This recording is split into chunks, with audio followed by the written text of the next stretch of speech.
didn't have a chance. Yeah, you're not okay? Same here, Brad. All right, thank you.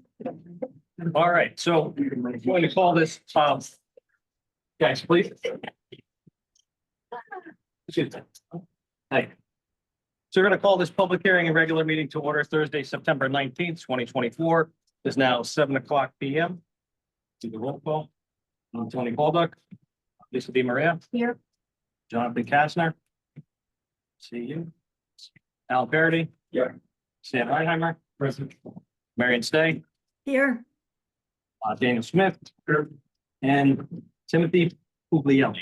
Yeah, here. All right, and I'm going to seat you for Dr. Kastner. All right, on to audience and citizens. Citizens may just address the commission for items that are not listed on the agenda. And there's a ton of audience here tonight, so I'm assuming there's something to be said. Please, state your name. Mike Denellen, 209 Main Street, long glasses. I'm just gonna read the statement. It's not insinuatory of anything, Oh, please. just something that I think, we wanted to get a little bit more information about, things that we have come to light over the past couple months, so. And I have copies of this if it gets to be. 1989, the state of Connecticut set up statutes requiring 10% of municipalities' housing stock must qualify as affordable housing. 10% is not achieved, developers can come in and propose projects that are not subject to local zoning regulations. You guys all know this. I mean, we're just trying to get a little bit more information for us that don't. Two conditions have to be met. First, the town must have little or no housing designated as affordable. And second, the developer's proposed project must designate at least 20% of the units to affordable housing. Towns throughout Connecticut have restricted the size and location of multifamily buildings. This is done to preserve community scale, density, environmental issues, aging infrastructure systems, to name a few. Since 1989, the state has further promoted the development of affordable housing with protections for the developers. A municipality cannot deny an affordable housing project unless there are specific health or safety concerns. And the burden of proof for health and safety concerns falls strictly on the municipality. It has come to our attention that a condominium complex is being planned for development at 214 Main Street. The existing architectural drawings propose 12 units with parking for 24 plus vehicles on a 1.19 acre lot in our village district. 2 of these units will be designated as affordable housing. Specifically, the current single-family colonial style house would be renovated to a 2-family. Although plans have not been submitted to you guys, to the town, contractors in the area have been approached to submit pricing for their services with full sets of prints. 214 Main Street and adjoining properties have severe water issues, resulting in constant flooding whenever it rains. A stream ran once through the property. A functional underground culvert system exists there today. The elevation for many of the adjoining properties are lower than 214 Main. For example, the liquor store was unable to build a basement due to the high water table. This issue must be addressed at some point in the future by the zoning board when this project comes to light, along with inland wetlands and the state and the town of Deep River, to ensure that surrounding homes and businesses are not negatively impacted. According to our sources here in Deep River, the current affordable housing rate stands at 2%. This development would add 12 more units to the pool of available housing, but only 2 to affordable housing. So the housing stock goes up, but our 10% goal does not. In fact, it actually falls further below the current 2%, thereby making the 10% goal even more elusive. Under the guise of affordable housing, this developer can go on and sell the other 10 units at market rate on a project that may not even be subject to our local planning and zoning regulations. Surrounding communities have proactively and successfully planned parcels in their towns for affordable housing, seeking out developers to purchase these parcels, submitting plans and building housing developments. As a result, many of these communities have achieved the 10% threshold and now are exempt from developers looking to take advantage of municipalities not yet up to stuff. 35 years have passed since the state passed affordable housing statutes, as Deep River continues to kick the game down the road. Not you guys, but it's 10. What will take it to move forward? Although I hear from good authority that EDC has approved the motion to set up an affordable housing task force, this may be too little, too late. Perhaps for 214 Main Street. Thank you. So just to reiterate, we have seen no plans yet. Wetlands has seen nothing. So there's nothing we can do yet. But thank you for that. Anybody else, audience or citizens? What do they consider in this town affordable housing? So it's the median, I don't have the number in front of me, but it's the median income. 325, is it? Yeah, so you have the real number. So it's around 325. Very, very affordable. Right, so, but yeah, that's the number. I want to ask you guys, just one quick question. That formula that Stacy actually brought it to my attention, if you have, the town has 100 homes, and this particular development is going to add 10. 2 of them being affordable, doesn't it wreck the percentages? Yes. Yes, that's happening across the board. On the affordable housing business, the River College. All the towns, we're all trying to figure this out. Because basically the legislation we're speaking about, they came in 7.2. That wouldn't be the case if we had 10%. And so it's in our interest as a community to try to figure out how to solve this in some other ways. Not just because of legislation, because it's good for retention for anybody between the age of 20 and 40, which we don't have many of those in the area either. For that age group, which means we don't have children, which means, this ends up becoming a domino effect. When I say in the area, I don't mean deep river, I mean all the way from New London to New Haven. It's a very regional issue. So there are committees set up. There's workshops going on. They're being attended. Unless somebody comes forward with a piece of land or something else in the meantime, that's the best we have. So the optimum condition to reduce that, increase the 2% to 10, is not to have a lot of these, but to have a parcel where you have more. Well, we'll never reach those at that number. I mean, this is what's happening in these lines. If somebody come in and they're like, this is gonna actually make us go down to. I think they were at 4%. They checked the percentage because they're a bit more room, but it actually would have knocked them down like half of where they were. So there's a lot of different strategies of which planning zone has been dancing with a few of them.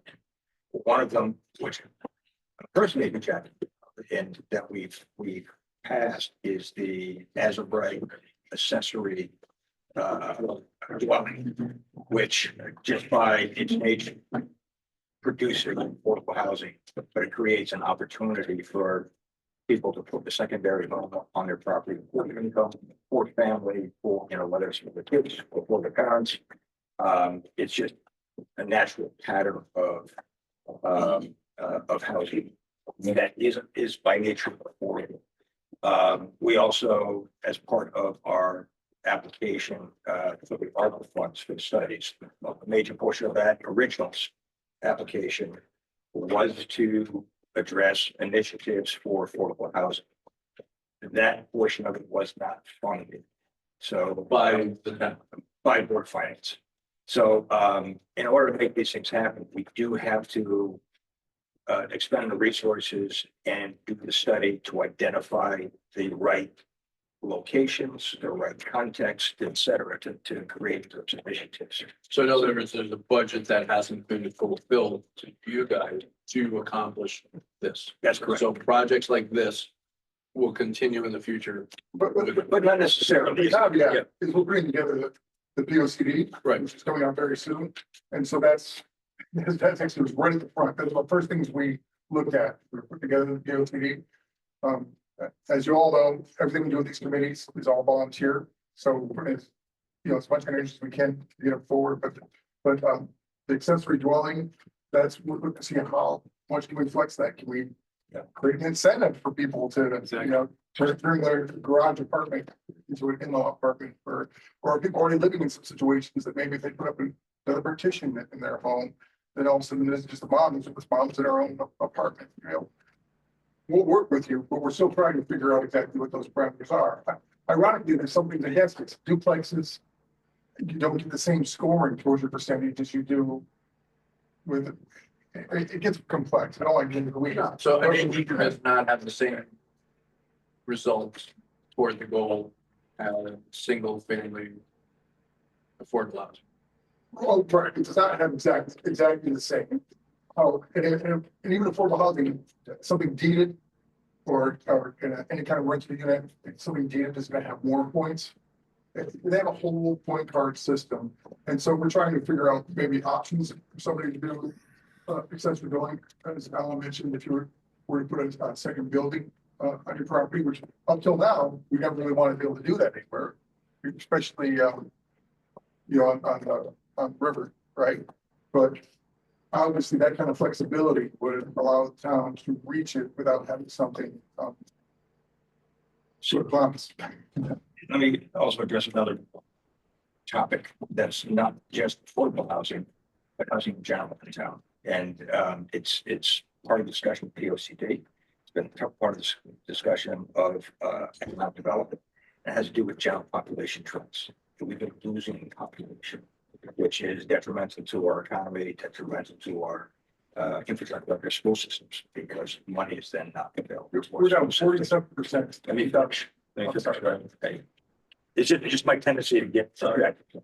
So just housing in general in the town is an important issue. So it may not be the desired pattern from your perspective, but introducing additional housing to town is something that is a positive trend from the standpoint of population and from the standpoint of economics. The aesthetic and character is not necessarily an issue for planning and zoning. It is for design advisory board, and the town has put that in place this to, you know, address architectural character appropriately.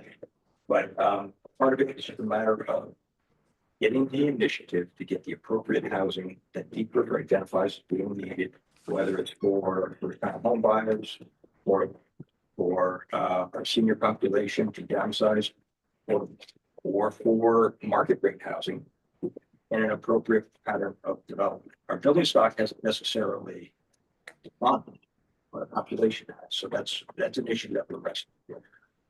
I totally agree. Mike, one sec, please. I'm sorry. I just gotta grab your name for the record. Dave back to you, sir. Thank you.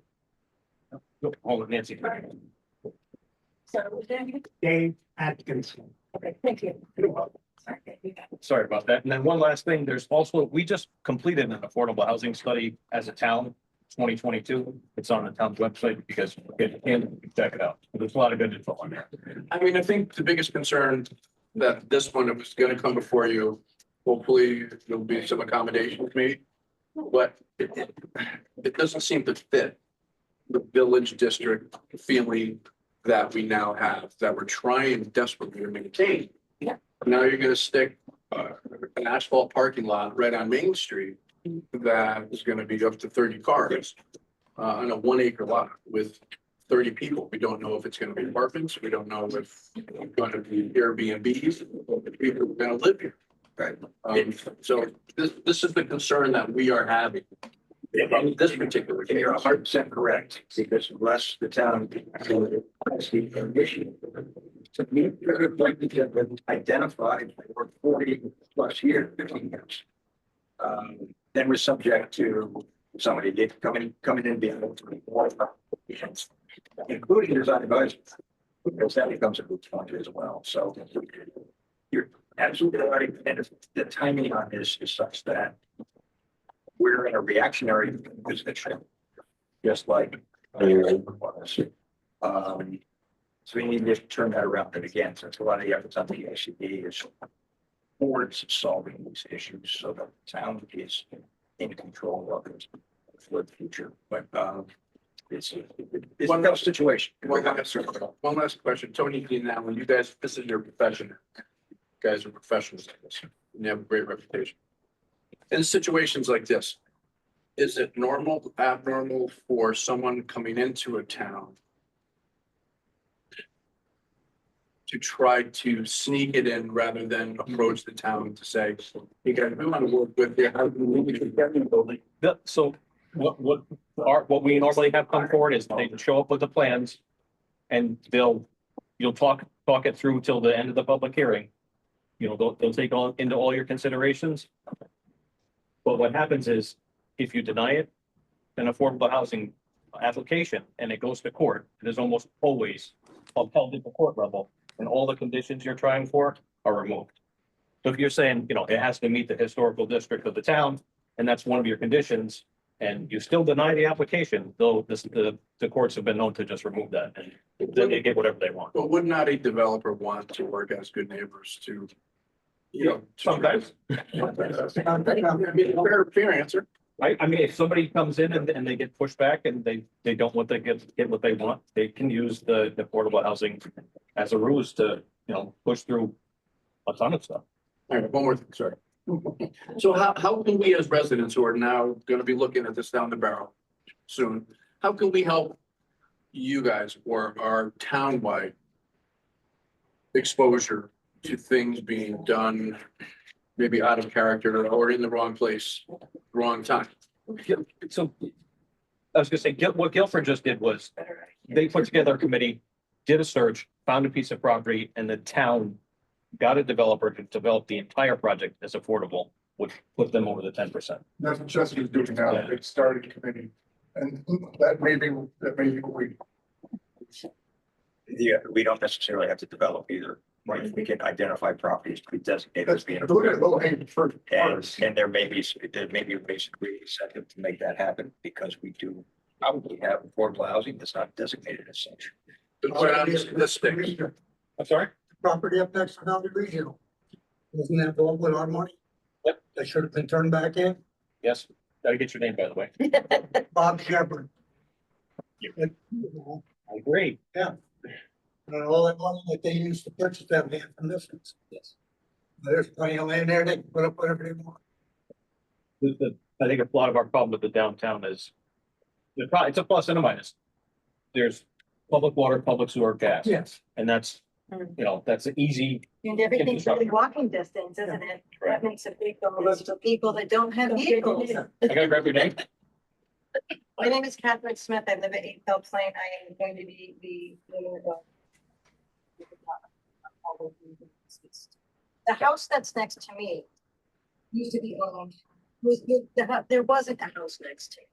So any issues like this are important to me because the house next to me failed every birth test that the town is allowed for a house to be built on that property next to me.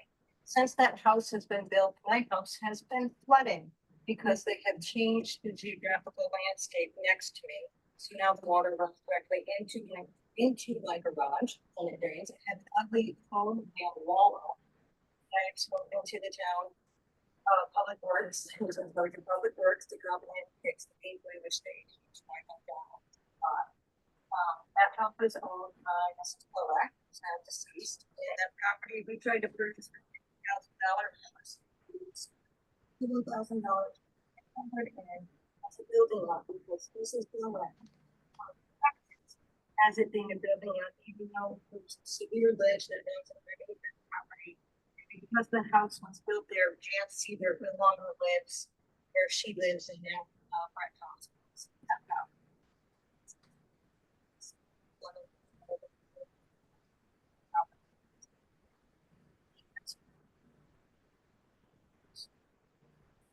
The sound is cutting out a little for me. I don't know if that's happening for anyone else online. And just Yes. to have Yes, it's happening here.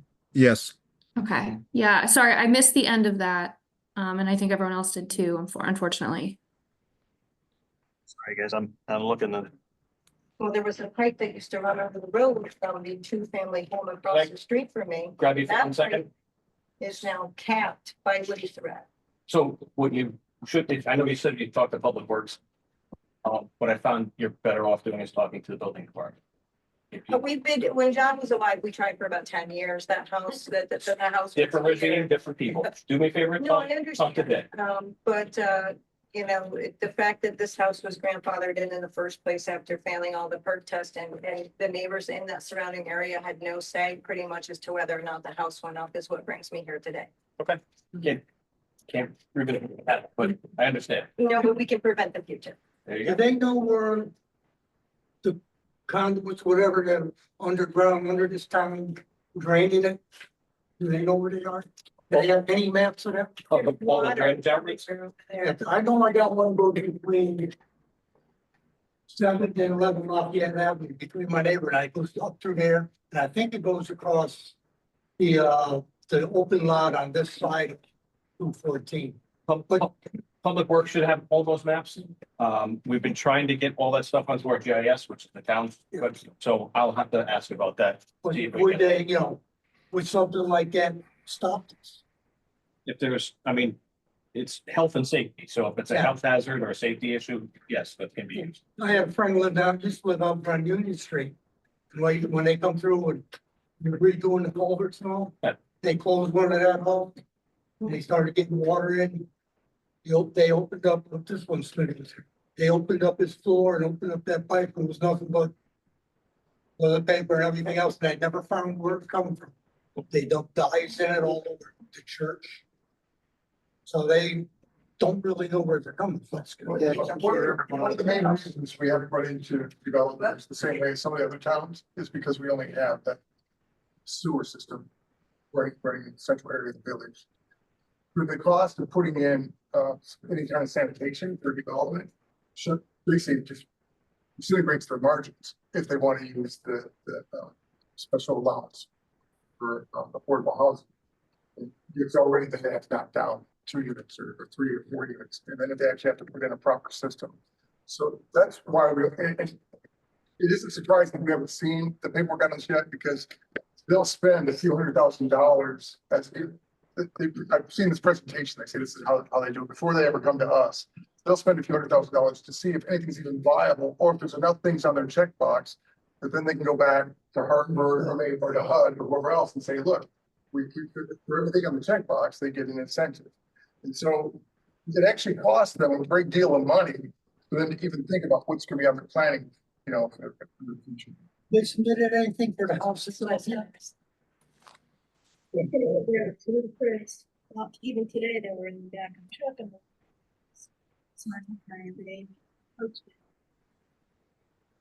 You need to go to wetlands first. Could I ask who started this whole thing with 14? We did, came up on the internet and Yeah. here you guys are. So, but hey, you know what? It's good to be on top of this. But, if it does come forward, I'm sure you guys will know about it. The big lot on 12 or whatever. Is that considered like a vernal pool? So the owner or, That's not what they're buying. I got a pool on the other side of their house. so if in order to go, if it came up with a site plan for 214, you still have to have the neighbor's property on it. So we would, if they come through with plans, we will know. I've seen water backing up Zaki's driveway.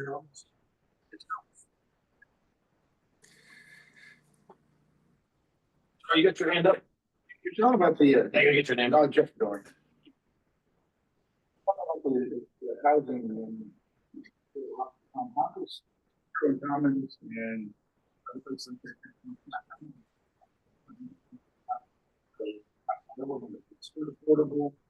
People online cannot hear. If you Yeah, could we're have the losing speaker, the- please move towards the microphone, perhaps have them come to the table and speak. It'd be helpful. Thank you. And other apartment buildings in town factor into the elderly housing. Can't talk over me. Thank you. Kirtland Commons is the only municipal development in the river. The answer is that Kirtland Commons does. That's where we do have a couple percentages. We are, that's one of them. Ironically, there are some of the, as I understand, the hotel / apartments across the street, like they aren't counted as affordable housing. So that's part of what we're trying to do, low hanging fruit, to make sure that everything we have is counted for. And I'm not gonna promise now what that would be, because that's why we're planning. But Right, so when Chester, somebody come forward here, you'd have to say if you have an apartment you can rent out. when Chester was doing their study, say Joey has a place and he's renting his place. Part of that study was, can his place be considered affordable housing if Yes. the price comes down? So, I mean, we have apartment buildings here in town, there's other stuff like that, there's places for rent, just wonder if we're looking at all that stuff in general. I'm not opposed, I don't want to say I'm not opposed to building housing for people. I don't, that's not the point. I am opposed to it being thrown at us eventually going, yeah, there you go. I think all your neighbors here are thinking the exact same thing. You know, this is something that we need to have control over. But there was, the state went through and they basically told us everything that was affordable. We will, the study that we need to do that Alan's talking about, and that's why we put a planning zoning to ensure we can get some money for it or try to get more money for it, is we want to do our own PR. One last thing too is you have to watch is that after a certain amount of time, if something is developed as affordable, after a certain amount of time, it can be removed from the affordable list and somebody can sell it for market or rent it for market. My concerns are like the place over in the Iron Chef area that was in Essex. Yep. The place over by Burger King in Old Saybrook. These were all started with good intentions, And Tylerville. not anymore. Yeah, I mean, we got. So, well, all we can do is keep our eyes open. Jerry, go ahead. Yeah, speaking not for Gateway, but for the Historical Society right now. If that house on 214 is going to be significantly altered or removed, the Historical Society would like to know how we could document it first. It's a significantly historic building with significant architectural features. So when it comes to that, we'd love to know if there's a way that we could document it. The town is losing more and more of its 17th and 18th century houses. That's all. I was gonna say, I think that also has to go to design review, so. Yeah, but if it goes in this direction of affordable housing as a strategy to develop the property, you will have no say in it. Right. It will bypass any design review or any other interests of the town. So that's why this is a critical issue, and you need to get out ahead of it strategically as a town. If we're gonna preserve a fabric. Affordable housing. State your name, please. Not be a dirty word. And unfortunately, first thing, if anybody says affordable housing, the first reaction is not my neighborhood. Please. Joan DiFilippo. My concern is what you said, this is gonna impact, we already have 2%. If they put 2 units in, it's gonna go down. Yes. Yeah. And I think, that scares me, that 2 units is gonna make it go down to what, 1%? It's probably still be 2, but the total number of units needed. All our stock overall, right? That's. So how do we get the commission to research properties in town? We have to get Board Finance to give you money. Yes. We could also get a board of volunteers to put in tons of hours. I mean, that's what the town's been doing for a long time. So. I know, I'm on a board. Right. I'm chairman of the ethics committee, so I understand. But yeah, that scares me that, and then it could eventually just go. It also changes, so 40. Right now, almost 50% of rental properties in the state of Connecticut are single person dwellings. Traditionally, that was never the case. It was like 20%. Women can live alone now if they choose to. That's basically one of the big things that's changed, right? But with that said, is you don't get the same amount of points again for a single person unit as a three person unit, or yeah, right. And so that's also Tony said, like things rolling off to be redefined. People sell, but the people moving in don't qualify. That just disappears off the books as affordable housing because the people who make sure it was on there was the original developer. They're no longer getting the incentive, so they're done with it. And I don't know how many people realize that if you put a tiny house on your property for your mother-in-law, your mother or your father, that's considered low-income housing. Well, it wasn't. It wasn't. Working for you, see the ditch. That's It needs to be. Someone like myself who has a one family home to make it a duplex and rent out one side of my home. Right. Well, again, it would almost be better as an ADU. I would love Duplex. to We get more stop. places ADUs than ADUs. Spot right down by the Connecticut River. I'd be more than happy to do that, saying I lost my partner, a second income would be lovely. But that's the kind of thing that we want to be able to help you with, say, if you were to say, well, I'm thinking doing a duplex, we would probably say to you, maybe you really want to do an ADU, and here's what the difference is in zoning. You get more points, better, but even with that, you have to be sure that if say you rent it to somebody as affordable, you can't decide in the next 10 or in 3 years to change it if you want to deed it. It does get in the weeds, but these aren't rules that we've created. These are rules that are either federal or by the state that we need to adhere to in order to find better solutions. That's been accommodated through our zoning regulations at this point. You can do that as a right. The, I know before know- you couldn't, correct? Because my neighbors that bought the Perry's house were explaining to me how they weren't able to make it a legitimate two-family home. and that's why I say it's allowed as a right. It's permitted in our regulations to have an accessory dwelling unit. And the nature of it is that it can only be a percentage of the size of a primary residence. So it's not necessarily a duplex of two family homes attached. It's a secondary unit. So it'd be an in-law apartment, Well, their home is attached. understood. The two homes are attached. So that's fine. It can be in any kind of configuration, Your freestanding piece, it could be attached, it could be a unit within a unit, that type of thing. So scenarios exist. If you want to further push this as a strategy in town, you can push the selectmen to create financial incentives, tax incentives that you could do this. So meet those objectives, but also meet some of the needs of the residents in town, which would be a second income or a unit for a family member or for, a tenant that they use for, that they employ. There's a lot of different scenarios. So the next step would be to look at potential incentives, and that could stave off the ability of somebody to come in to develop a semi affordable housing development unchecked. So that's the kind of discussion that needs to go on, and the types of strategies with that need to be developed, but it's been initiated. I have a question regarding the direction number. It's Fred Jordan, West Elm Street. You mentioned that we're under state and federal regulations. Well, we get the state and federal regulations that we vote for. Who's responsible for this? It tells us what we have to do when we have representatives that are supposed to represent us that are allowing this to happen, or we end up being archived, being told, having this stuff shut down our throats. Is there a way, and who are we voting for that's making this happen to our tenants? Yeah. That's a question I have. Can you answer that? It's beyond the purview of this commission. Oh, no, it's the people that tell us that we have to do that for them. Yeah. That's my question. I recommend bringing it up to the selectmen.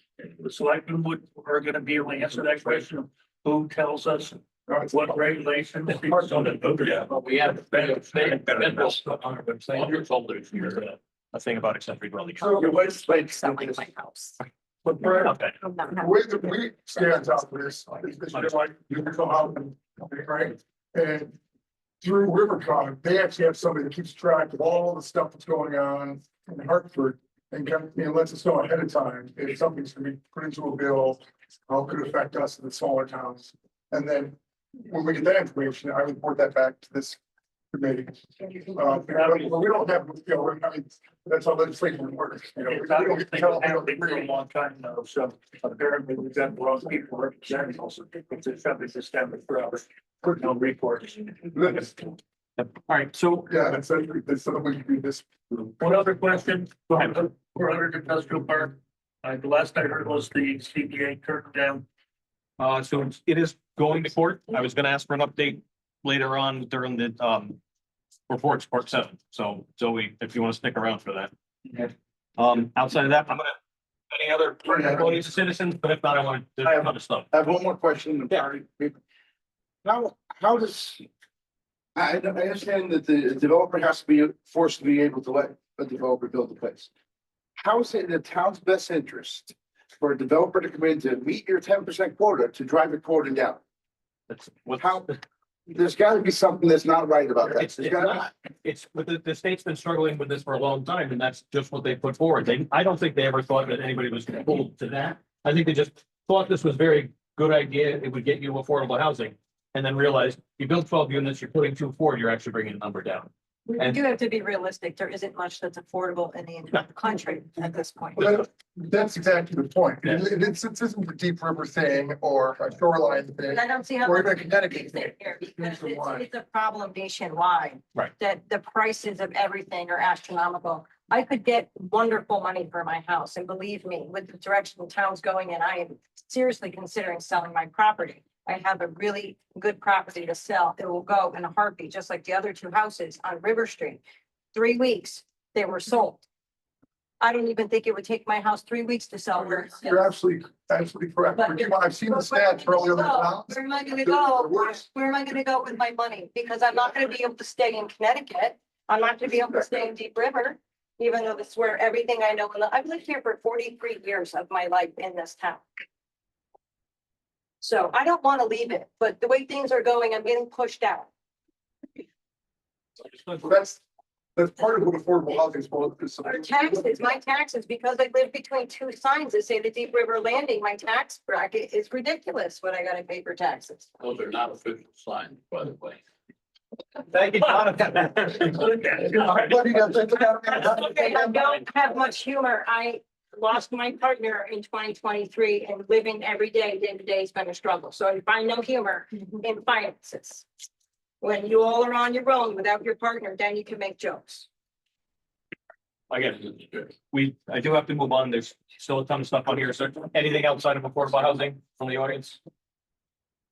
Not, we'll move on. Thank you, guys.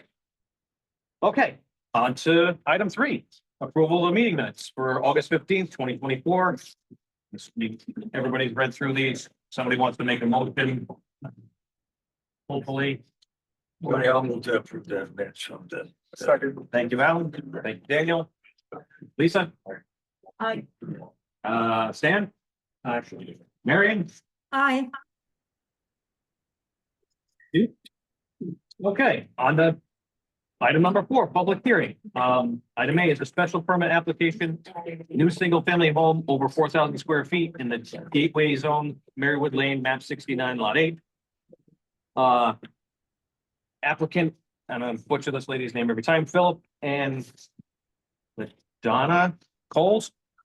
They did send a letter, or an email, excuse me, and they just wanted to confirm that they will not be ready for this month's zoning meeting.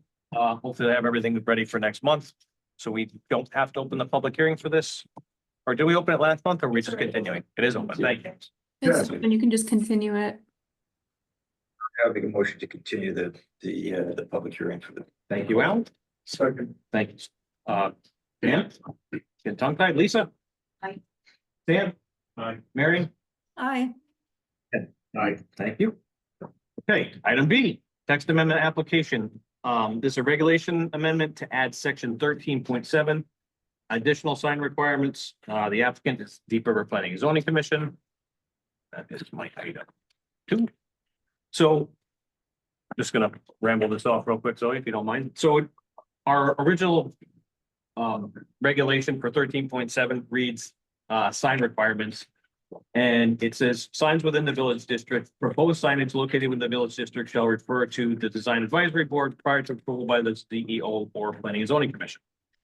And so we've had a couple issues around town with people having signs approved through the design advisory board. And then decide they want to change it.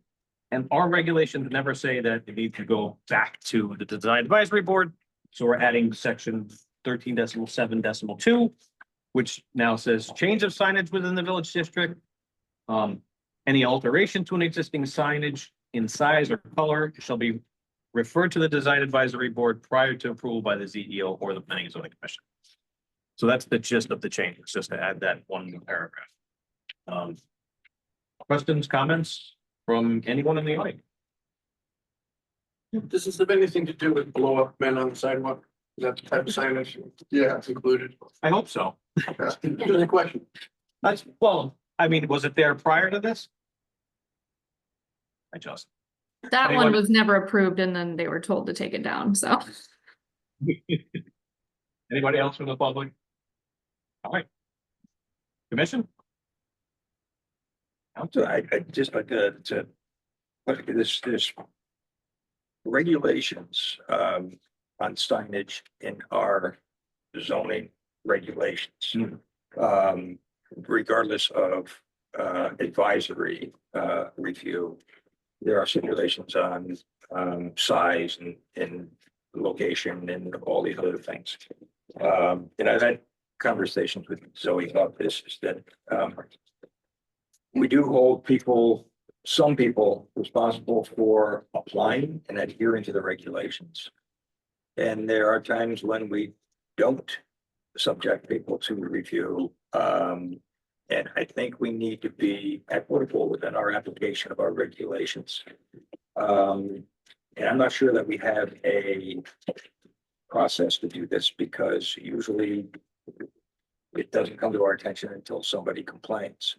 But if we have signage that goes up that is not approved or not reviewed, that is non-conforming, it sets a precedent that would allow anybody to say, if they're not subjected to it, then I shouldn't be. So we need to consider our process and our enforcement, even if it's for record, to make sure that this is equitable. So again, I don't have a solution to this, because we don't, but I don't think that the correct solution is just to wait for somebody to complain about one that's defined objectionable. So I have two things to say to that. I did talk to Zoe about this, and then we're thinking that if she has a list of like what's been approved, and we see something that's on there that hasn't been approved, so she was willing to bring that forward at, I don't know if this meeting, but probably the next meeting. And we go, oh, wait a minute, Daniel never came forward with his sign permit, but I see that he got a building permit. We can kind of put that check. So that might be a help. And I think you're right. I mean, just waiting for a complaint isn't the right answer. And then we can't be the ones complaining, because then we're the ones seeing it, or we out looking for it. So. Right, and quite often we'll approve an application and say, oh, when you have the signage ready, then submit that. Yeah. And, I think part of the problem, again, is without a budget, is that, our enforcement activities are dealing with bigger issues. But, I think in the longer term of things, that just the equitable application of our regulations, not to be restrictive, to establish, or to prevent establishing precedent that is going to undermine our ability to do enforcement. So I just bring that up as a comment and bring it to the attention of the commission, in particular, as you further discussion of how we enforce our regulations when we're aware of non-conforming, not just signage, but lighting and use. So I'm in favor of this text amendment, but I think that we have more work to do. Agree. Was that a motion, by the way? Yes. Well, Whatever. motion to approve the text amendment. All right. Is there a list of standards? Hold on one second. I'm sorry, is there a list of standards, what the signs can be, where they can be? Yep. And it's available to the public and where? It's, so the planning and zoning regulations, I'm not gonna remember the section off the top of my head, but I believe it's right around 13. 13.1. Is it 13.1? Yeah, so there's standards for size and lettering and all that stuff, so that is in there. And if you're in the village district, you have to go to the design advisory board, because they're the ones that are gonna fit you into like a tone of the town. Like planning and zoning isn't gonna pick colors with you, so that's there. Does it fit the architectural detail that the town is looking for? So. You're right. The P and Z will have a listing of what the village district. Right? Yes, there's a GIS map that you can turn on the zones, and it'll show you where the village districts are. You're right, it was closed the public hearing, thank you. Yeah, Tony and Alan, both of you, I would be happy to sit and like look at the full sign reg section and kind of read through it, because I do think there's a few other like minor things that Gotta get changed. I think there's ways that the sign regulations could be reworked so they're a little more clear, both to people who are applying for signage and then even for the zoning officers that need to be approving it when it is something that doesn't require further review. So Okay. I'd be happy to, obviously not until I get back from my trip because I'm going to be leaving soon, but I would be happy to sit and actually go through that whole section, because I told Alan about an example of for commercial signs, a good example of where there's a little bit, possibly too much gray area if we want to try to make things more uniform and less open to interpretation, because what I interpret may be different than the last person, may be different from the next person, is if, for example, if you have a building with two storefronts in it, there's two different standards. So a multi-tenant commercial building, there's two different standards for signage, where if you are an anchor business, you get a larger sign maximum, or versus if you're not considered an anchor business. But then the term anchor business isn't defined, so it's kind of discretionary. So things like that, I think we could definitely look at if we want to make things a little more clear, and streamlined and equitable across the board. So, because right now that's really open to the interpretation of whoever is approving it at that time. Alan's good. So obviously my motion was inappropriately placed. We have to close the public hearing first, but I think toward Zoe's point, I think it'd be best to address this regulation change as we get to the P O C D, because we've got a lot of work there first. Yeah. Instead of tackling the more comprehensive ad hoc, I think that this is a good stopgap. And you know, again, I'm in line with being a little more permissive with our signage, especially because we have the built-in oversight of design advisory in terms of context. So in light of rewriting our signage regulations, I think we can be a little less explicit and permissive. That might be advantageous to other areas of business outside of the village district.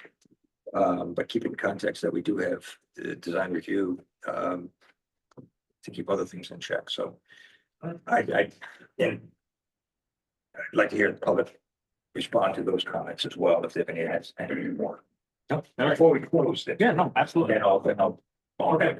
I think this is gonna cover something on the next one anyway, so, anybody have anything to add to that or signage? Or, Just that if you go into a town that's well thought out, Mhm. you can see right away. Signage on buildings is well thought out, and it makes a difference. Yes. It's curb and appeal that. That was also a portion of the more comprehensive study we put forward was the, you know, a signage program and wayfinding and lighting and that type of thing. So it's stuff that's on our horizon when we can get to it to push forward a more comprehensive physical plan and incentives. We're working in that direction. all right, anybody else, audience? Not commission? If not, looking for motion to close. We're gonna make a motion to close the public hearing for the text amendment on our challenge. Thank you. And you're gonna second again? Thank you. All right, Lisa. And Marion, Aye. Daniel, Aye. and Timothy. Aye. All right, thank you, guys. Item B, text amendment application. I'm sorry, item C, text amendment application, regulation amendment to section 785, Village District, 785S definitions, 3 substantial alterations. This is applicant, Neighborhood Planning and Zoning Commission. So we threw this on here just to kind of go through the Village District, but I think what Alan just said probably makes the most sense is to go through this after the P O C D. So do we just, I mean, do we even need a motion at this point if we're not gonna take this up? Or do you guys think we should take it up and then revisit it again after the P O C D? This was just, again, you know, stuff that comes through the Village District, you know, I'll pick on Dunkin' Donuts. They changed the outside of the building, didn't go back to design review. You know, I don't think there's anything in the PSCD that would go against. Yeah. This, I think it stands on its own and. Yeah, I think it's going. Okay. Yeah, I think, it's a stopgap. We see some deficiencies in the regulations and how they're interpreted, so it's a stopgap to meet the intent of design review. So, yeah, I think it's contrary to what we're doing on PLCD. Okay, so I guess my question is it does say substantial alteration. Should it just, is the simple change to fix that just alteration, just in general? So instead of saying substantial alteration, any alteration has to go back to the design review. That's trim paint, that's, I mean, that kind of puts a lot of burden on design review, but maybe that's what we want. Yeah. I mean, they could simply say they don't care and that makes it easy. I think simpler is, avoids interpretation and it's, I don't think it's an additional burden on design review. Because they can say if it is insignificant, they're gonna look at it and say it's insignificant.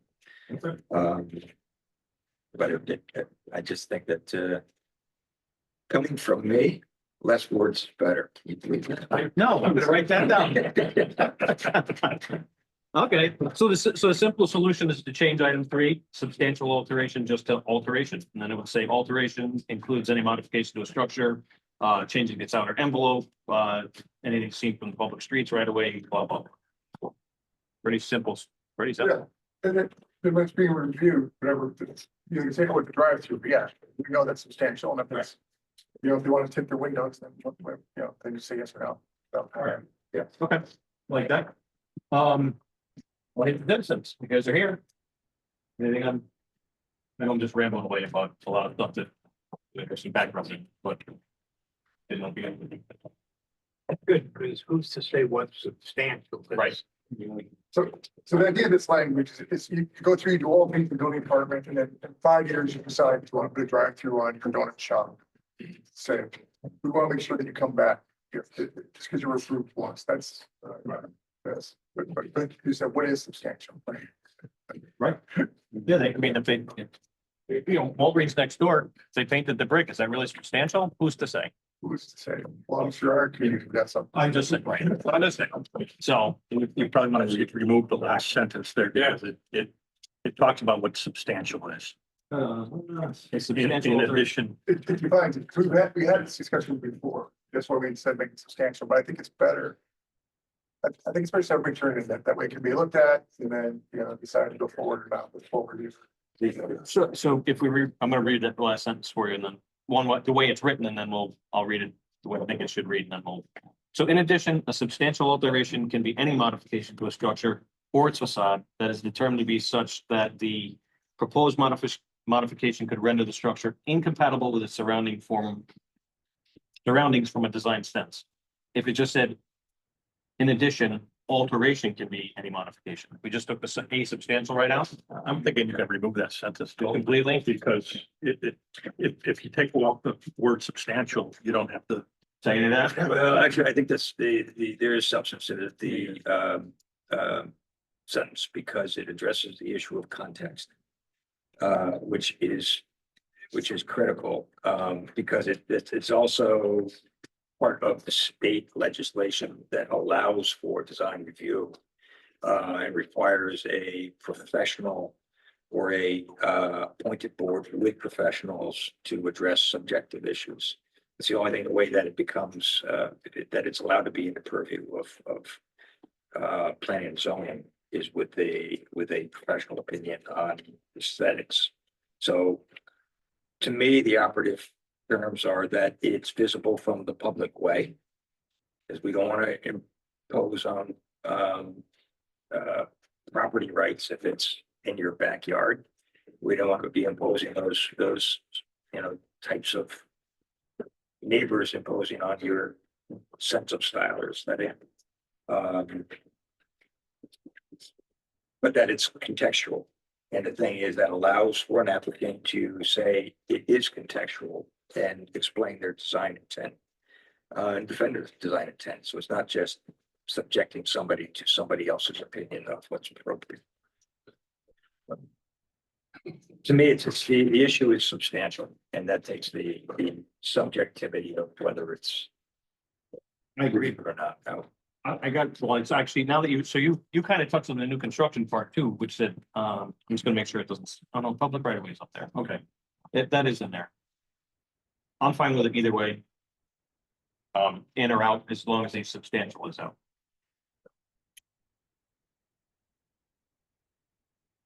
Seems to be very fun reading. No, that's, I'm not fine. Okay, I'm fine. Okay. Yeah. Okay, anything else you guys want to add? If not, Close the public hearing. close the public hearing. Yes, I'm looking to close public hearing. Pete? thank you. Second, I'll say. thank you, Stan. Lisa? Alan? Hey, Marion? Aye. Tim? Aye. Thank you. I don't even know where we are. Text amendment application, an amendment to section 2, definitions and proposed changes by the Connecticut River Gateway Commission, applicant Deep River Planning and Zoning Commission. Well, the fourth item on here. So, a while ago, the Gateway Commission went through our regulations, mostly the definitions, and redlined a bunch of stuff that we were missing that didn't fit with what they have for regulations and gateway standards. So a lot of it is just like conservation zone was never defined in here. The Connecticut River wasn't defined in here. They added additional language to the coastal jurisdiction lines. They actually took out a couple things. They've added light pollution, which coincides with the gateway regulations. And there was one more thing. There was stuff about erosion that was added. 1 second. And they also added lighting standards, which was part of their application. So they added definition for light pollution. And they have additional consideration to be taken into account in the review and approval of site plans, special permits, and other similar administrative permits for projects within the gateway zone. So they added that language. I'm assuming you guys all read this stuff. Are good? Don't want any corrections or anything? If not, we can pick on Jerry too. He's here. Audience citizens, you have any questions? You want to land base? Jerry, he's on here.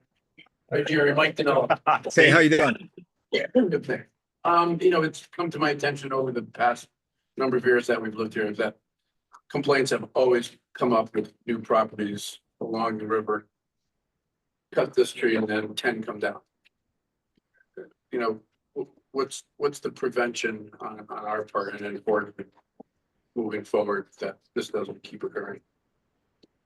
So as far as trees go, currently, although Gateway, part of our mission, I mean, a big part of our mission is to try to preserve the traditional river scene. Try to think of the river as our main street, but it's the main street for 10 towns. And just like on Main Street, we'd like to keep some traditional look. We'd like to keep some open space that we have rather than becoming a suburbia. Gateway was formed by the state legislature to advise each town's zoning on standards that although respecting people's rights to develop their property, tries to preserve we'd like to keep trees up, but we don't have any teeth as far as cutting of trees. The only teeth we have is when someone applies for a special exception because they're building a house larger than 4,000 square feet, they've got to come to us. And then what we do is we review everything they're doing. We don't say you can't do it.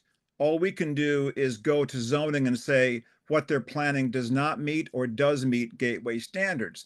It gives us a chance to talk to homeowners saying, we would love it if you left some of your trees up, limb them up so you can still see the river, but don't clear cut.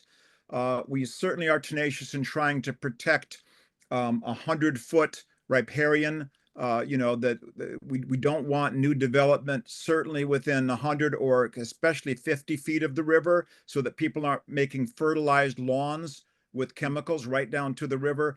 But as far as, we don't have the teeth to say to anybody, you can't cut down trees.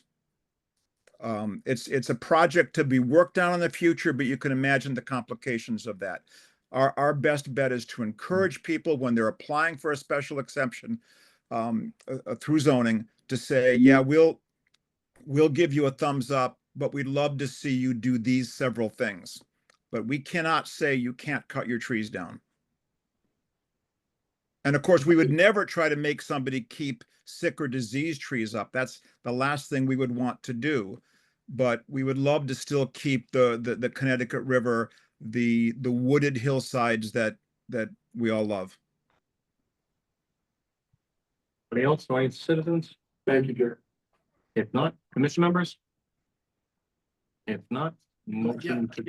I have Okay. something to ask. Please go ahead, Bob. So this is Bob Ginder, 137 Kirtland Street. And I'm not really sure that this pertains exactly to this, but it has to do with light pollution. And I was just wondering, there's a street light down by the landing that shines in residential houses. And it really isn't directly over the intersection. And I was wondering if there's a process to rotate that light. It would need to be rotated like 45 degrees and then maybe put a shield so it doesn't shine into the residential houses. Is there a process to do something like that? That's like the selectmen's office, me, Public Works. I was gonna say, I think, I'm trying to remember, somebody did have, there was a questionnaire that went around, like, trying to remember where it was, if you wanted lights turned off after like 11 o'clock in your neighborhood. I think Eversource also offers that. Well, so I guess we don't really have an answer, so we could, Bob, we could check with the selectman's office. I can see if I can find that from back in the day.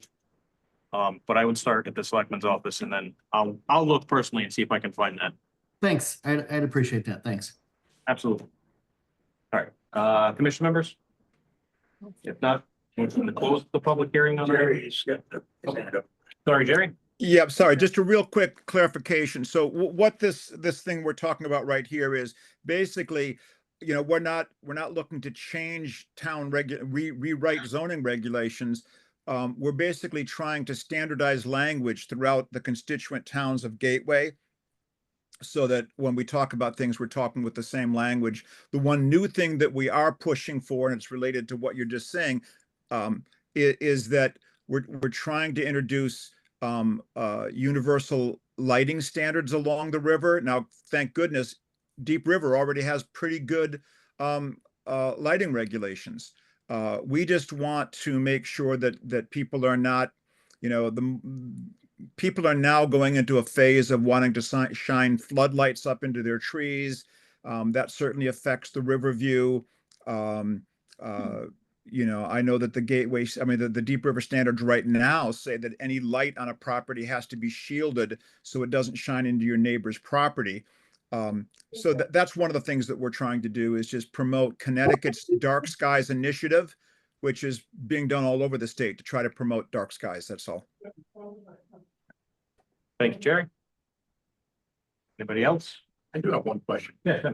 I was looking for it myself. Is there any regulation that prevents clear cutting? So, you know, we talked about, you know, what Gateway was like. Mhm. But what stops somebody from doing what they did on the river there and just clear cutting a whole what regulation, what? I mean, there's not much you can do afterwards. I mean, there actually is Gateway standards against, you know, commercial tree cutting and over clearing and all that stuff. I think that's for special permits. Yeah, but there's not a whole lot for clear cutting. So, yeah. The way to make that happen would be a condition of approval. Is that if we can, if it's For the special permits, for special permit, but for someone to just, who lives there currently, has a house and decides, I just want to clear everything out. Would that fall under the tree warden or just planting? I mean, who's to stop you from cutting trees down on your property? I got Right. I have 3 saws, nothing stopping me. Some of it, Go ahead, some of Mary. it was be wetlands. Yes. If you're within 100 feet of the river, it's an inland wetland, possibly an inland wetland regulation in terms of clear cutting. And obviously, that also depends upon the town that you're in. Right, a lot of it's stumping and not tree cutting. That's what you're gonna be worried about. So wetlands, you could kind of still cut your trees down as long as you're on foot with a handsaw. You just can't stump it because you need a machine. Right. We've had a couple instances on River Road. I think people are aware River Road has changed dramatically in the last 2 years where some developers or people that were selling their property before they sold it, they clear cut so that they could sell a clear cut piece of land. There's nothing we could do to prevent that. But we would love, as a, just like light pollution is an issue to us, we would love to work with the towns, and inland wetlands and so forth to try to come up with some tree regulations that aren't draconian. We respect people's property rights, but clear cutting a property, I hope Tony's going to come with us in 2 weeks. We take the annual Gateway boat ride down the river with constituents where it's easy to see what's going on along the river, and those clear cut areas really stick out. Bob, you got your hand up too? Yeah, isn't there a Connecticut EPA regulation that prevents tree cutting within a certain number of feet close to the river? Close to the Connecticut River? Yeah, I thought the Connecticut EPA has a regulation, and has fines associated with it if you remove trees within a certain distance of the river. I'll have to check into that. Thank you. I'm not aware of that, but I'll do some Googling. I thought that there was, because I live there, so I thought that within 50 feet or 100 feet of the river, unless it's an invasive species, I didn't think you were allowed to do any cutting within a certain number of feet. I think there is something within a certain number of feet. What I have found with some of the historic issues is that while they're proximal to the river, where the cutting happened was outside of that enforceable or the area that requires review. So there's still a lot that falls outside of that, however many foot. I have to look and find what that boundary, that buffer is from the river itself. But yeah, there's like ways that cutting can be addressed, but there's a lot of ways in which it can't be. So if it is on wetlands, then there's wetlands, but there's a lot of areas where wetlands doesn't have jurisdiction. Same within the Connecticut River review area. And then same with the non-commercial cutting. So. I'm sorry. Oh, sorry. Oh, the last thing is, if it's part of a plan that the commission sees, then during that review, conditions of approval are a way that Right. Exactly. allow for enforcement. But if somebody has been at a house, and they're living there and then they do something, then the commission doesn't then have the power to kind of say, well, this was a condition of our approval. So there's not that power there either. And the cases really vary, basically, is what I'm saying. Yeah, and our best opportunity, and this is where we're obviously partners with planning and zoning, is when someone is building a new structure or changing a structure and needs to go for a special exception. That's when we have the opportunity to ask them for a site plan and a lighting plan. And, our best chance to coerce them to leave as many trees up as possible, encourage them to limb their trees up so they can see the river underneath the trees, but not clear cut. That's the only chance we have. We can't, as Zoe said, we can't go after somebody that's owned their property for 20 years and suddenly starts cutting trees down. Real quick, I got one more audience of citizens, and I got And Tony, I have a question or just a comment real quick, but my little sign or whatever seems to be very elusive tonight. Go ahead, Mary. I'll go back to Okay. It's basically just a typo on 14.4.4.1. Okay, it just Yes. I think it says not, but it just says no.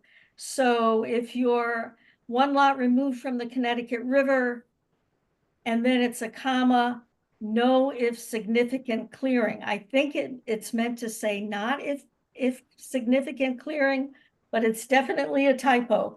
So somebody should correct it before it goes into the regulations. That's all. Okay, what was the number again? Because I'm not seeing it. That's okay. It's 14. Yep. 0.4. Yep. 0.4. 1.1, it's exemptions from special permit requirement. No exceptions.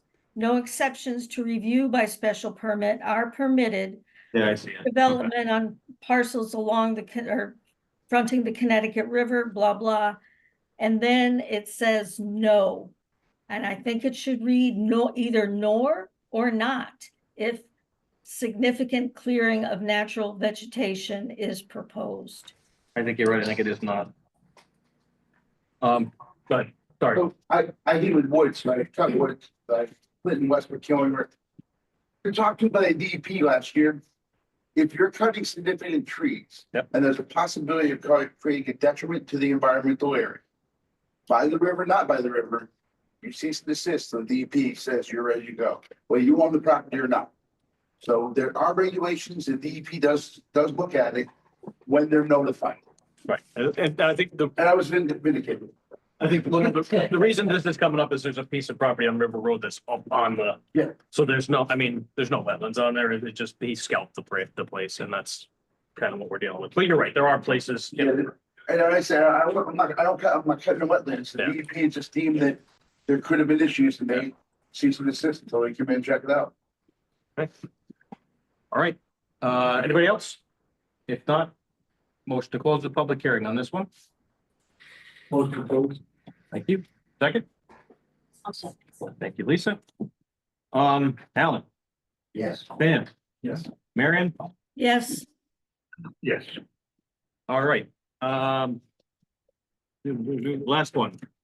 Item E, text amendment application, amendments to section 14.4 Gateway Conservation Zone regarding erosion and sediment control, site plan and special permit requirements and exemptions, cutting of timber, filling of earth materials, repairing vegetation, and burning under.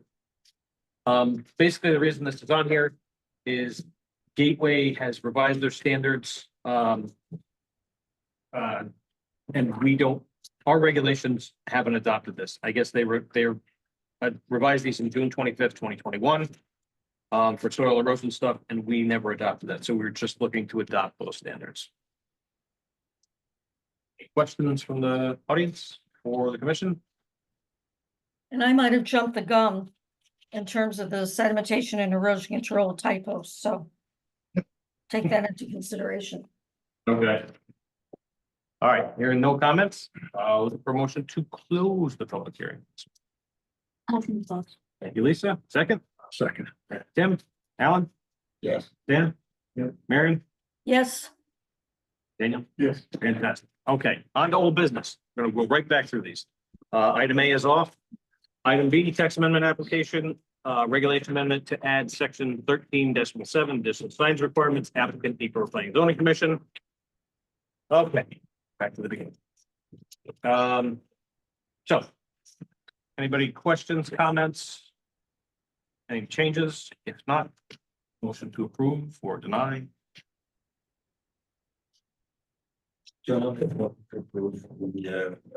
Text amendment as written. Thank you. One second. Thank you, Lisa. Dan? Yes. Marion? yes, Daniel? Yes. Yes. Thank you. All right. Try and get through these. C, text amendment application. Regulation amendment to section 7A5 Village District, 7A5S definitions, 3 substantial alteration. Applicant Depot Planning Zoning Commission. I'm just gonna reread the section the way it's written. That way we have this right. So it is 7A5 decimal 2, decimal 3. And the revised language will be alterations, which is, the start of the paragraph. Alterations include any modification to a structure which changes the outer envelope of a structure as seen from a public street or right of way. This would include the removal or demolition of all or part of an existing structure. In addition, alteration can be any modification to a structure or its facade that is determined to be such that the proposed modification could render the structure incompatible with the surroundings from the design sense. So any change to that? Not looking for a motion to approve. Or deny. I'll make a motion to approve. Thank you, Tim. I'll second. Thank you, Stan. Lisa? Aye. Alan? Yes. Marion, Yes. Daniel. Yeah. Okay. On the next one, let's see. So the next one is item D, text amendment application, amendment to section 2. Definitions and proposed changes by the Connecticut River Gateway Commission, applicant Deep River Planning and Zoning Commission. And if I could make a suggestion to this, is whoever makes the motion to approve this includes Marion's correction and to not stick by the numbers that are listed on the sheet that was handed out, because we have more changes coming and I don't want to commit to these numbers and then have to go back and redo them. So if you just take the definitions without the numbering and the change that Marion put forward, I think that would be a good way to go forward with this. I'll make a motion to approve the amendment to section 2, including Marion's correction and not committing to the numbering. Second. Second. Thank you. Alan? Yes. Dan? Yes. Marion? Yes. Ken? Yes. Okay. Two more. Text amendment application, I'm sorry, item E, text amendment application, amendment to section 14.4, Gateway Conservation Zone regarding erosion and sedimentation controls, site plan and special permit requirements and exemptions, cutting of timber, filling of earth materials, repairing vegetation, and burning of undergrowth. And that is again, just to adopt the newer gateway standards for soil erosion control. Anyone? Motion to approve. Thank you. I'll second. Thank you. Lisa? Alan? Yes. Marion? Yes. Yeah, yeah. Okay. Thankfully, that is all of the regulation changes. On to new business. Item A, site plan application this is for office for business in the Turnpike Industrial District, 448 Main Street, map 59, lot 10. Applicant Frank Nader Jr. This is Space Arts Music. Is there an applicant? That's me. Please give it their. So, Did you do your name first? actually, so I'm John Mark, I'm actually assisting them in their relocation. So I'll go through the application if that's already. Yes.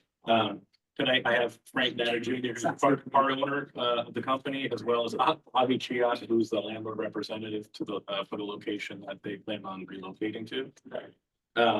So just a brief overview of the project. So you guys are probably aware Face Arts Music has been located here in Deep River at their current location for about 20 years. 83 Main Street. They're on the second floor above the former Southern location.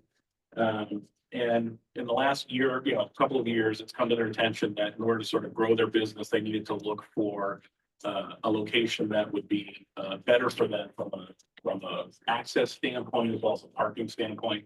If you're aware, the access up to that second floor space is not great for the customer base. So they've been looking for other places to relocate.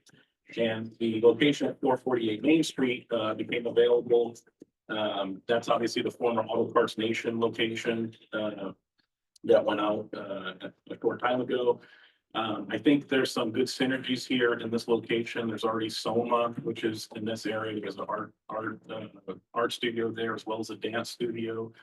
And then there's also more recently been a music recording business that's gone in that area as well. So we think that the Face Arts Music use would be a good use for this area, kind of help further bolster that little arts node that the community is kind of for developing. So that location is currently, as we stated, the Turnpike Industrial District. The primary use of the business is not going to change today. It's predominantly music lessons, so a professional service that's offered for music lessons. There's a small amount of incidental retail in the space currently, guitar strings, things of that nature that can be purchased. And they do student instrument rentals there for the local schools. So the business itself is not going to change when it relocates. It'll be predominantly a professional service of music lessons that'll be offered again with that small part of the retail to support that business. As far as the site goes, we're not proposing any changes to the site. There's 15 parking spaces that are directly adjacent to that building. That's not going to change. The access to and from the site is not going to change. And there's no exterior work proposed other than the Face Arts folks would like to obviously reface the sign that's out there that has the Auto Parts Nature signage. There'd be no change to that lollipop sign other than a reface. And then the building signage obviously would be changed to Face Arts Mutual, as much as the Auto Parts Nation. Definitely help them very much. As far as the interior space, it's a 4,000 square foot building. As I mentioned earlier, approximately 1,800 square feet of the building will be constructed for the music lesson rooms, as well as Frank has one of the rooms will be sort of a control room, music recording area as well. And then again, that small part of it's in our retail, and there'll be a more defined customer waiting area for the parents that are there with kids getting their lessons. There'll be a sort of a more comfortable space for them than the existing location. The remaining space is sort of going to be, for this time, left as is, sort of as a flex space. They've already wheeled in a big grand piano in there, which is pretty cool. So there's some things in there that are just, too big for some of the spaces in the front. They may use it for a little bit, a group lesson or things like that. So it's sort of a flex area at this point. So again, partition walls, ceilings, that kind of stuff, new finishes, and then some incidental electrical work. Obviously, everything would be pulled, permits, trade permits, and the building permit would be pulled for the project. And really, that's sort of the extent of the project. Happy to entertain any questions, or if I missed anything, happy to answer. And obviously, Frank's here to answer any business-related questions, or I'll be from a landlord perspective. All right, do you have a few words? He could, for sure. I just think that'd be a great spot for you, Frank. Oh, yeah, great spot, yeah. And Kate, I'm sorry I didn't grab the chair for you earlier. That's okay. Sorry, guys, but Sorry. this part's not a public hearing, so no worries. Commission members, anybody questions for the applicant? Well, I don't know if I want my son to find out he got a report serial. Could be kind of scary. No question, that sounds great. Does sound good. All right, no questions. Zoe, I believe we can act on this tonight, right? This is not a public hearing. This is just a straight application. Yeah, sorry, my cat is being very needy. Yeah, you can just act on it. This is just a site plan review, so you can make a decision tonight if you would like. Just making sure, okay. For the record, the primary use of the the space is, just be in line with our ratings. Find that because maybe you don't find the retail as incidental, it might be primary. So we do have a schedule of permitted uses. And I just want to make sure that it aligns with one of them. I think if I could. You always got my question. I said really nice, but I think it was 32, which is the office use, but it talks about professional services, which is why I mentioned that. I mean, the predominant use is really. Yep. And that's on your application, right? Correct. That is primary use. You said that.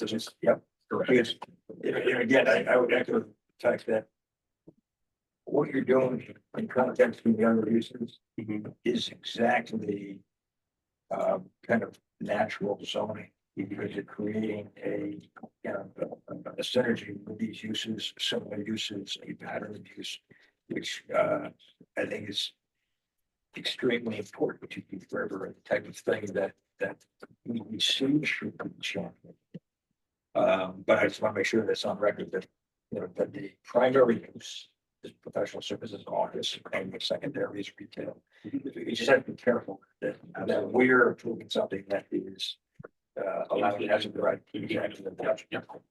I think I wanted to harp on what Alan just said too, is like you created a synergy down there that now there's like all the arts are getting into one little spot now. So that's great. Again, planning and zoning not having to do any of that stuff because you're doing it yourselves. Yes, and I do want to give Bobby some credit too, because I mean, that's an industrial, you could do a lot of different things. Yes. And he got a vision for that. We should take some credit for it. It's a really cool thing.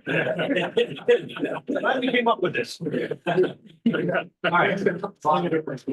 Okay, anybody want to make a motion? I would make a motion to approve the application. Without that. All right, second. Thank you. Lisa? Mary? Yes. Daniel? Yes. And Tim? Yes. All right, that's it for new business. On to Item B. Thank you. ARPA funds, the RFP for the downtown. Hold on, we're taking hands. So we're on to item B, ARPA fund, ARPA funds, the RFP for the downtown master plan. I think we're good. So, anywho. Zoe, do you have something, or are we just gonna just throw this out? I mean, we do need to get somebody signed by December 14th, I Yeah. believe. Let So me, this is- I realized that I just messaged John because I realized that I needed to follow up with him on getting it into the packet and I don't see it. So I just messaged him. Tony, if you want to riff for a moment while I see if I can locate it. I'll come back. Well, I was gonna suggest two things. If we don't have it tonight, maybe we're probably gonna need a special meeting for this anyway. Just to iron all the details out. And secondly, I forgot what the second thing was, so we're gonna just ignore that. The one, that was my one big thing there. Yeah, Anyway, I think we're gonna need to do a special meeting to discuss it. Okay, and then on to reports, I can do all that stuff in case John gets back to you. So I'll skip over to reports. But that gives you more pressure because it's on the CEO anyway. Oh. So. You want to go from the bottom up? On to report CEO. It's honestly been very busy in the office lately, but now I'm blinking on anything because I was thinking about the ARPA RFP. Well, how about this? Yeah, just some just kind of regular applications, a few people with single family and ADU related construction projects. And besides that, it's been some folks coming in with questions about different regulations or inquiries and complaints. So this week we did send out one notice of violation because a neighbor's been dealing with issues with another neighbor. And we've kind of had to talk about like what is within enforceable purview and what is not. So that's been one of those things of having to look at what the complaints are and identifying what's in our regulations or if it applies to something with inland wetlands, that kind of thing, and what doesn't fall under into any of those categories, including kind of looking back into the clear cutting question from last meeting, and that came up again this meeting. But yeah, so I've had a few other inquiries related to, is this issue something that can be enforced by either zoning or another town entity? So. All right, and then what about commercial drive? I know that came up. Do we know what's going on with that? Have we heard anything from the attorneys? No, we've still received no updates on that one. All right, so maybe we should reach out to them. And then, since I'm already putting you to work for another thing, I have a question as chairman, so I am skipping around on this. Because I don't have anything else. So on the chairman end of this, I was meaning to ask this. So I have a client and they have a house that was a duplex. They converted it to a single family home. And they left the kitchen in place in the upstairs. Now, is that an abandoned use? Because if they left the kitchen in place and we don't allow duplexes, they never really abandoned the use. My question is not for the commission. I think it's more for, do we ask the attorney? Because that's, I mean, they left it in place. Are they Italian? Yeah, they are. Or Jewish, because. All Italian families have Kitchens that kitchens. you want in your house, that is into 2-family or 3-family, so what is it on the assessor card? It's been converted to single family. But abandoning you can't abandon, there's a huge thing about abandoning uses, which we had our attorney look into. And you have to physically say you abandon this use and file it on the land records. But this is different because this is interior stuff. This isn't, so that's, I was curious about that and kind of wanted to fish for your thoughts. being on the assessor card as a single family now, is that not abandoning it? But they didn't file it. Yeah, How long is this? How long has it been a single family? 15 years. Right, it's right in the, you know what I mean? So is this, again, is this something we can make a decision on? Is this something, but having two kitchens doesn't violate. Yeah, you can have. Those are two separate issues. Yeah, you could have. I understand that, but if they never took the original 2 kitchens out, they're not really abandoning the use, are they? They just don't have a second family living in the It's home. on record being a single family, right? It's counts as a single family. That's record of it being a single family. But they didn't physically file that, the town did. Well, that's fine. I mean, if that's what being, But that's, you physically, as the owner have to abandon the use. 15 years too late, it's hard to change, what would, No, because it. What's the tax bracket difference there? Tony's right. If you don't actually abandon it, time frame does not matter. So this is an interesting one. That's why I'm- That's the attorney. That's why I was fishing What's for the it. benefit of abandoning? It's a tax issue? Is that what they're dealing with? Well, no, but so you get, we'll pick on the Italian family, you get a whole bunch of people living there, you get multi-generational, and the kids move out, and they're like, oh, you know what, we'll just, convert this to single family. All the kids are all gone, we're not gonna have any more kids, and they live there as a single family home. Now they got grandkids. Right, now they got grandkids, and they're like, well, maybe we still need this to be a duplex, so, Popcorn spot. right. So So, they want to convert it back to a duplex. is that Yes. so? Okay. Got it. that I just made it, right? And so they want to revert to a non-conforming use. right, but it was, again, it's one of those things where it's not really abandoned, well, is it abandoned, not abandoned, I I don't think, think. I think we need advice from the attorney. Yeah. That's what I'm trying to Yeah. Because they never turned it in, but the city, town's already flagged it, obviously, because they're listed as Yeah. a single family. Right, because it's been that way for a long time, so. Because there's nothing wrong with a single family having 2 kitchens. Right. Exactly. Oh, I, Or 3. I'm Italian. I get it. I'm Irish, I got 2 kitchens. yeah. Okay, so. We should ask I think we're on, too many people have too many things on this to, okay. Yeah. All right, bouncing back around to P O C D. Okay, well, we're plugging away. Zoe is going away on the 23rd. She is working on the draft executive summary. But I think the intent is to get the document in enough of format so that we can do, I'm not sure if we want to call it a public hearing, but at least a public feedback meeting.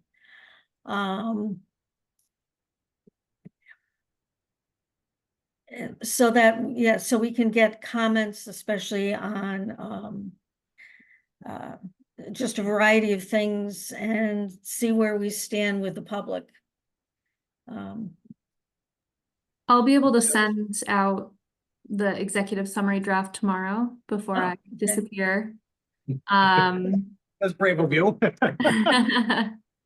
And then I just hope you come back. I know I'm going to Egypt now too, so just more opportunities to Just rub that in, thank you. yeah. But I know there's a few folks on the commission that are also on the POCD committee, so you know who you are. If you haven't sent me feedback yet, work on it while I'm gone. You can either do what Marion did and print it out and write on it if that's easier for you, and you can drop it off to me at the zoning office, or just email me your comments so that when I do get back, having all the feedback at once to see what the general consensus is across different committee members as I make updates and add will be really helpful. So. Anybody else for P O C D? Not? No attorney? Assuming nothing from them, which is always good. All right, chairman, we already did my stuff. Budget. That's just the ARPA stuff. Riverfront Housing Committee. So at the last meeting, we had a presenter, Dr. Donald Poland, from the Bowman Fire, and for the audience, he has one of these firms who would be hiring the information. So he's presenting to us on housing, market dynamics with data covering everything from, demographic, age, employment. It was very thorough, lots of charts, lots of screen. I sent a text to the members of the commission prior to this meeting with that link in some minutes for class. Regional housing, and I suggest that if you have a chance to review, it's a lot of information. This guy is one smart fella and he just packs it in. You might want to watch it in little bursts. It goes on for over an hour, 15 minutes. But in seeing it, he goes on these things that you think are tangents until he brings it around and you realize, oh no, this is why it's important for what we're trying to solve. There's a lot of information in their data on the shoreline, on our area. As for example, ours is even the worst school to go down 47%. That's the years. Westbrook's down 55%. I mean, the numbers are just crazy. And the growth pyramids are supposed to be like this, or like this for all of Connecticut. So. Speaking of a growth market, Yeah, scale, they're awesome, isn't it? Not in Somalia. Not Somalia. That wasn't a joke. It's just- The populations aren't going down. Yeah, population going down. Well, it's. People are having less children, I mean, due to rising costs and. Well, and this is in that presentation as well. It goes to the stages. There's 4 stages to post-industrial, and we're in stage 4. And then it goes back to housing and how that applies to us. It's also very interesting about the amount of stock, the fact, I'll tell you about seeing it, is sales actually have stayed pretty level for a long time. Whether or not there's new stock or old stock, the sales actually stay kind of the same. But it's just that we don't have the people vacating stock. You know, we have people that have moved to a point where they probably afford something bigger, but they're keeping something that would be better for growing capital. I recommend to anybody. Okay. And we also went over we're doing an in-person workshop where we're trying to assess our needs in a granular detail that fits our communities. And we've been going through that for a while, trying to figure out the formula, because a lot of this stuff does seem like economic voodoo to come up with what the actual need is. It's been similar for Deep River, because we're so small. When we look at the shoreline in the region, together, it gets kind of complex. Okay. Questions for Dana? I didn't get a chance to see what you sent out today. Was that a report or is that a link? There's a link to The link is to basically a YouTube video for the meeting. Like we do recording here, but he starts at 4 minutes in, and then he flies up in the corner, and you're seeing all his screens he's sharing. Gotcha. And this is stuff. Some of it is for other areas of Connecticut that he was hired to do. This is real data. This is hopefully tolls and stuff like that. I mean, some of it actually applies to us, which. Of course, that's what we really want to know. So you see things like he just did a big study for Westcott, basically the other side of Hartford, and you're able to see very easily how some of this is applicable to us. So I think you in particular, if you carve an hour and a half out, it's long, it's a lot of information, but it really makes a lot of things understandable. That you don't just see what we don't have younger people. And he takes it back to, I didn't live here in the 90s and early 2000s, and he talked about there was an exodus. There was the media and everything. Young people, they go to college and they went off. And now you can just literally see in the data how we're paying for that. So we put that link in the minutes. Yeah, that's why I said I would put it in. Usually I had to send it to John. I sent it to you the email as a reply. Yeah. But maybe we can include it. So yeah, I'm suggesting we include that link in the minutes. Yeah, I think it's available. Yeah. Do you want me to also add the there was a PowerPoint in the email too? But I tried to get. He shows the slides through the meeting. That's through a thing called Copilot. I went in there and said you have to create an account or something. So I mean, you can include it, but just a heads up. I don't know if that's good. Okay. Any more questions? If not, I want to jump back before we forget this. So when are you guys available to do a special meeting for the ARPA funds? Louis, do you want to be back for that? Or do you want us to do it with John? I mean, I don't want to swap it in the week you're back. I would say, especially because there is a tight kind of timeline on those. Mhm. If the next 2 weeks has a time that folks on the commission are available and John isn't available, just go ahead and do it and you can fill me in. And if I happen to be back when the schedule works out, that's also fine. So, but yeah, don't wait on my accord. Okay. And I did check in with John and he can have it ready in the next couple of days so that for Okay. the special meeting, everything can be in place to have the conversation. Okay, Jerry, I'll get to you one sec. Does anybody have a preference of day that's not gonna work? Like, you're like Wednesdays are horrible or? Wednesday, bad. Yeah, well, yeah. So no Wednesday. Saturday. All right, so let's try and stick to a Thursday. That's everybody's good day. Okay, fantastic. Okay, so I'll get John to find out when John's ready and then I'll send him an email and push for Thursday. On to payment of bills. I'm sorry, Jerry, go ahead. You had a question? Yeah, real quick, and I'm taking off my Gateway and Historical Society hat.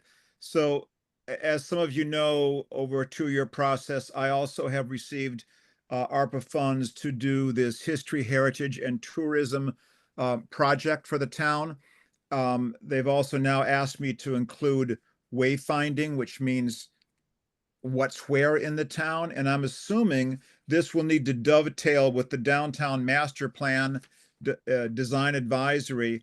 I'm just looking for advice of who I need to work with so that this is a coordinated thing between those who have a stake in this.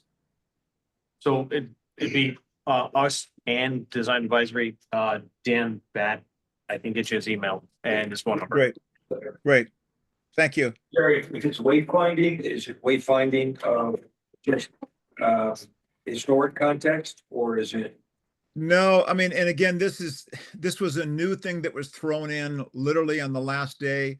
It wasn't in part of my original proposal, but they want to take some of the money of my proposal to create, how some towns have those blue signs that say library this way, waterfront this way. Yeah. And I think you need to involve EDC as well, because they have their own initiative on wayfinding, especially relative to the retail and commercial districts.